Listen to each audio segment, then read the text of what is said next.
The year is 1948. Palestine had recently become Israel. They had been at war with their neighboring countries for several years. Islamic and Christian countries wanted the Jewish people gone and the important religious sites in Israel for themselves. So imagine the state of the size of New Jersey fighting several states the size of Arizona. The new government of Israel needed to field an efficient army quickly or face certain extinction. This was the birth of Krav Maga, the hand-to-hand combat of the military elite. I've practiced Krav Maga for several years, and today I would like to share with you the history of Imi Lichtenfeld, the founder of Krav Maga, his involvement in the Israeli military, and how Krav Maga came to America. Imi Lichtenfeld was born in 1910 in Czechoslovakia. According to Darren Levine in The Complete Krav Maga, Imi was very athletic. He excelled at gymnastics, boxing, and wrestling. Imi's father owned a gym where he taught self-defense. This was probably the beginning of what was to become Krav Maga. The 30s and 40s were not a great time to be Jewish in Europe. Imi found himself in many street fights defending himself and his community from anti-Semitic groups. Darren states that this is probably the time that Imi noticed the difference between street fighting and sport fighting. In 1940, Nazi Germany forced Imi out of his homeland. Many Jewish Europeans were fleeing to Palestine, and this is where Imi ended up several years later.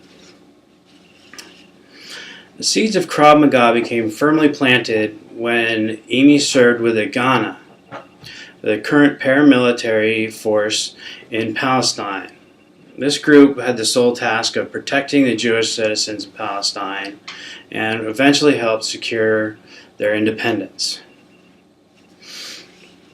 While serving in the Ghana, Imi taught other soldiers self-defense techniques, and the right people noticed. In 1948, when Israel became a state, the new government gave Imi the job of developing a new hand-to-hand combat method for the Israeli Defense Force.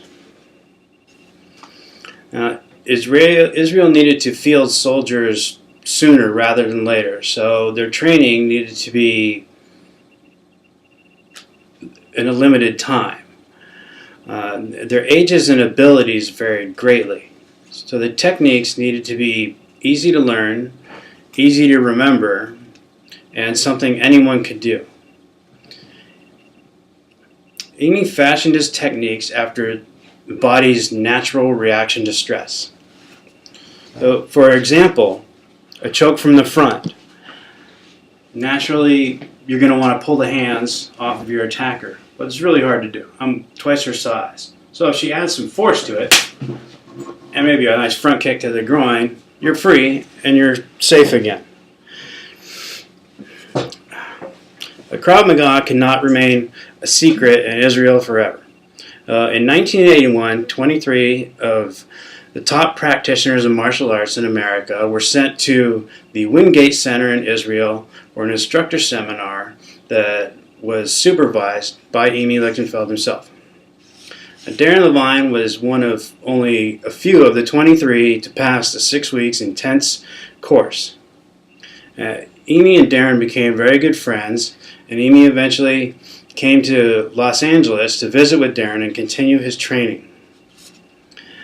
Darren founded the Krav Maga Association of America and received his teaching credentials in 1984.